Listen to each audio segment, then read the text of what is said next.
Hello, Telvanni here, and today I wanted to share with you what I've been up to for the last couple of days.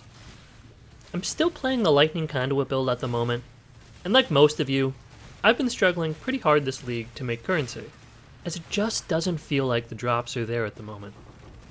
GGG released a giant What We're Working On post last night, and I'm sure most of you have seen it by now.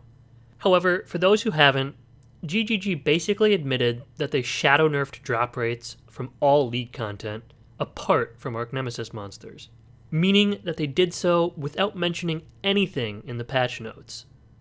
Something this huge should have been listed, and this was a giant breach of player trust on their part. The most grueling part of all of this is that they said this was intentional and necessary. So if you're waiting for them to fix the drop rates that they broke, don't expect any changes. GGG thinks they did fix loot. I just want to go on record saying that nerfing drop rates of everything in the game, forcing a hard mode vision on the standard server, and implementing Arch Nemesis monsters that 99% of the player base do not want is not necessary. But I could rant about how detrimental these changes have been all day. However, the main focus of this video was to update you on what I've been doing, not what GGG has been doing. So what have I been doing? I spent most of yesterday finishing out the majority of my Atlas, unlocking my favorite slots and getting my Void Stones. I ended up just buying a carry for Uber Elder and Maven, as my single target was a little bit lacking at the time. With most of my Atlas unlocked, I started farming Expedition and Essences, alongside Altars. Ichors and Embers were like 2 or 3C each, so it was quite profitable. And logbooks are always worth a pretty penny. I've been interacting with the league mechanic in maps, however I'm just saving all of my lakes for later, as right now the rewards just don't make them worth running. GGG has said that they plan to buff lake drops, but that was the tiny sliver of hope in the patch notes. Apart from all that, I've been doing some ROG crafting. I've probably made around 5 divines doing that. It's kind of annoying at the moment though, since it's one of the only ways to craft gear right now, and this makes the reroll tokens pretty expensive. For the most part, I felt like I was breaking even until I hit one of those big ticket crafts. So with the currency I picked up from unlocking the Atlas and doing ROG crafting, I went and invested further into this build. I picked up a slightly better wand, which has like a 10% damage increase from my last one.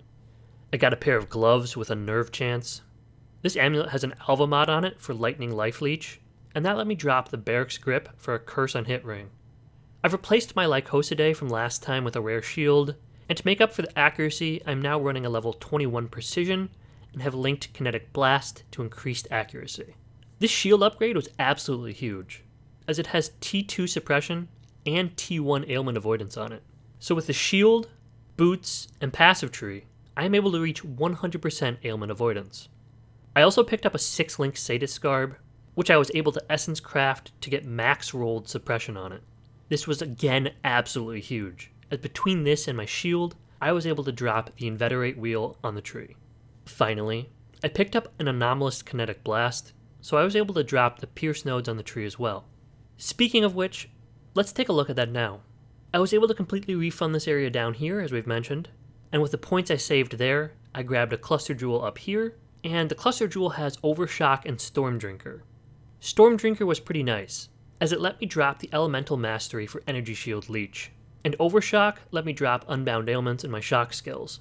Ideally, I'd also get a Doriani's Lesson here, so I could get Life Leech on my Cluster Jewel. However, I haven't seen one of those jewels on the server yet, and honestly, I probably couldn't afford one even if it dropped.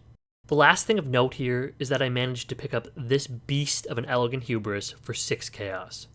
It is giving me Frenzy charges and 160% increased spell damage. I definitely recommend using some of the jewel checkers out there to see if you can find anything good for your build. Moving on, the clear on this build still feels pretty decent, although I really wish it had overlapping AoE rather than strike point damage, as I don't feel like I've got a good way to kill stragglers who get hit by a low roll of damage. I usually play something with Herald of Ice, so those mini explosions help cover that, but with this build, it feels like there isn't a whole lot you can do apart from maybe grabbing an explosion chest. All of my upgrades have doubled the damage of the build, however the single target still feels pretty low. I think part of the problem is that I don't feel like there is a huge power spike item out there, like there was last league for my Lightning Strike build. It's not like, oh, grab Omniscience, and you will have triple the damage. It's more like, grab this small upgrade here for a 10% damage increase, this other small upgrade over here for 5% increase, and do that 20 times. Anyway, I'm going to go back to grinding some currency. I might do some logbooks or maybe even some Legion. But thank you for watching. Good luck with your league, and I'll see you in the next one.